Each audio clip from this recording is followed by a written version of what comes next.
should. He believes in you.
cross over.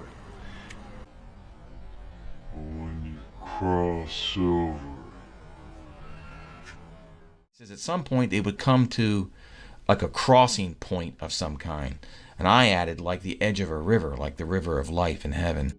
He says the boy didn't know what the crossing was, but it reminded me of the Israelites under Joshua crossing the river Jordan and entering into the promised land.